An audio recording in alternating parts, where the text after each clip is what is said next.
नागपूर जिल्ह्यातील कामठी तालुक्यातील आजनी शिवारात महावितरणाच्या कथित निष्काळजीपणामुळे मोठी दुर्घटना घडली। विद्युत खांबाच्या तुटलेल्या तारेचा करंट लागून एक बकरी जागीच ठार झाली, तर बकरीला वाचवण्यासाठी धावलेल्या महिलेलाही विजेचा धक्का बसला। सुदैवाने ती महिला बचावली असून या घटनेनंतर गावकऱ्यांनी महावितरणाच्या कारभारावर तीव्र नाराजी व्यक्त केली आहे। कामठी आजनी घोरपड मार्गावरील शिवारात मंगला दामोदर दवंडे या नेहमीप्रमाणे बकऱ्या चारण्यासाठी गेल्या होत्या। यावेळी घोरपडकडे जाणाऱ्या 3 फेज विद्युत वाहिनींच्या तुटलेल्या तारेचा स्पर्श विद्युत खांबाला झाल्याने परिसरात करंट पसरला आणि त्यात एक बकरी जागीच दगावली। बकरीला बाजूला करण्यासाठी गेलेल्या मंगला दवंडे यांनाही विजेचा धक्का बसून त्या काही अंतरावर फेकल्या गेल्या।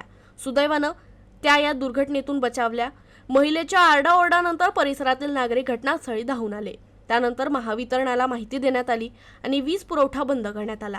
दरम्यान हा मार्ग शालेय विद्यार्थी, शेतकरी, शेतमजूर आणि ग्रामस्थांसाठी अत्यंत वर्दळीचा असल्याने तुटलेल्या विद्युत तारा वेळेत दुरुस्त न केल्यामुळेच ही घटना घडल्याचा आरोप ग्रामस्थांनी केला आहे।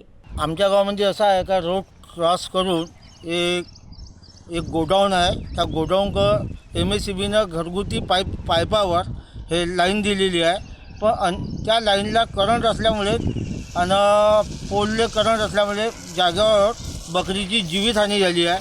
अन्यथा इथून जाणाऱ्या येणाऱ्या भवनाकडले कामठीले जाणाऱ्याची वर्दळ जास्तीत जास्त आहे बकऱ्या चारण्यावाल्याची। पण MSEBीनं ही लोह्याच्या पोलवर लाईन कशी का दिली हे आम्हालाही समजत नाही। जसं आमच्यासारख्या लोकांना म्हणतात का पोल याच्या तुम्हाला लाईन मिळाली, पण हे याईनं इलेक्ट्रिकचे खंबे न असता हे घरगुती पोल म्हणजे जे आपण घर कामाला वापरतो इलेक्ट्रिकचे असे 6 पोल टाकून इथून तिथपर्यंत लाईन दिली गोडाऊनपर्यंत।